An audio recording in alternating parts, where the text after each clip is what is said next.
Assalamualaikum warahmatullahi wabarakatuh. Perkenalkan, nama saya Indrawati Ihwan.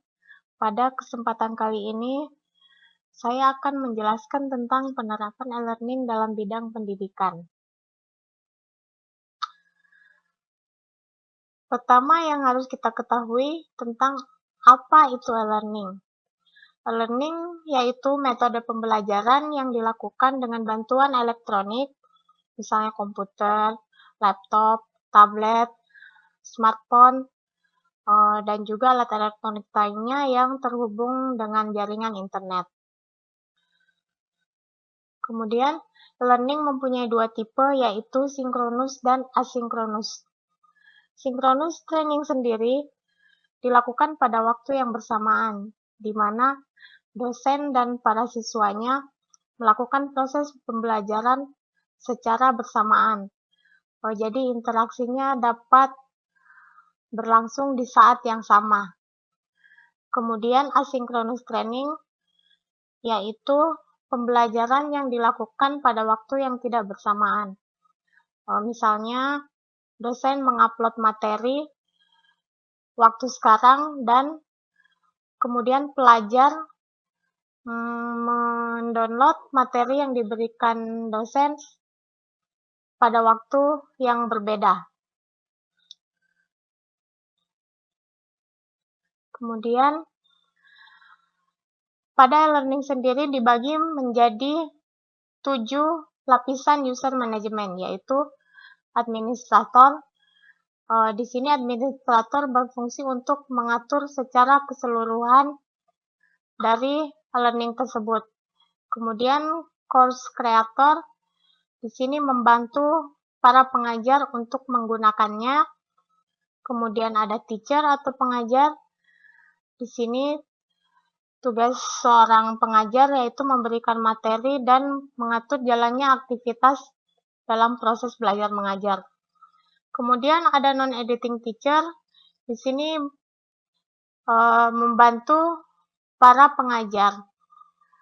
Dalam dunia nyata mungkin kita kenal non-editing teacher ini sebagai asisten dosen, bisa dikatakan seperti itu. Kemudian ada student atau pelajar yang merupakan peserta didik dari proses belajar mengajar ini. Kemudian ada guest atau tamu. Di sini tamu hanya bisa melakukan aktivitas dalam e-learning itu sebatas membaca saja, tidak bisa melakukan apa-apa lagi. Kemudian authenticate user. Dari ketujuh semua ini, yang merupakan authenticate user ini bisa dikategorikan semua yang masuk login ke dalam e-learning ini adalah authenticate user. Guru atau guest juga bisa dikatakan seperti itu. Cuman perbedaannya antara guest dan authenticate user ini, guest hanya bisa masuk tanpa bisa mendaftar. Sedangkan authenticate user ini bisa mengikuti course dengan cara pendaftaran. Kemudian ada contoh-contoh format e-learning, yaitu social format yang fokus pada sebuah forum. Kemudian ada weekly format, di mana jadwalnya ini tersusun tetap setiap minggunya, mempunyai waktu mulai dan waktu berakhir. Kemudian ada assignment. Di sini para pengajar bisa memberikan materi dan tugasnya, kemudian pelajarnya mengumpulkan tugas melalui internet atau melalui email. Kemudian ada chat. Di sini proses belajar mengajarnya langsung pada waktu yang sama. Kemudian ada choice atau pilihan. Di sini dosen meletakkan tugas-tugas yang berisi jawaban dengan beberapa pilihan. Kemudian ada quiz. Di sini dosen meletakkan hampir sama seperti choice. Di sini quiz itu merupakan sekumpulan tugas yang disimpan di dalam bank dokumen. Kemudian ada survei, di sini berfungsi untuk menilai kinerja para pengajar dan juga materi course yang diberikan agar lebih baik di masa yang akan datang. Kemudian ada labels. Di sini secara singkat label itu berperan sebagai pengumuman atau instruksi singkat apa yang akan dilakukan pada kegiatan selanjutnya. Kemudian learning itu mempunyai kelebihan juga. Antara lain, tersedianya fasilitas e-moderating yang memudahkan para dosen dan siswa untuk berinteraksi dalam proses belajar mengajar. Kemudian, bahan pengajarannya yang tersusun, terstruktur, dan terjadwal. Kemudian, materi dapat direview karena bisa dibuka dan ditutup berkali-kali.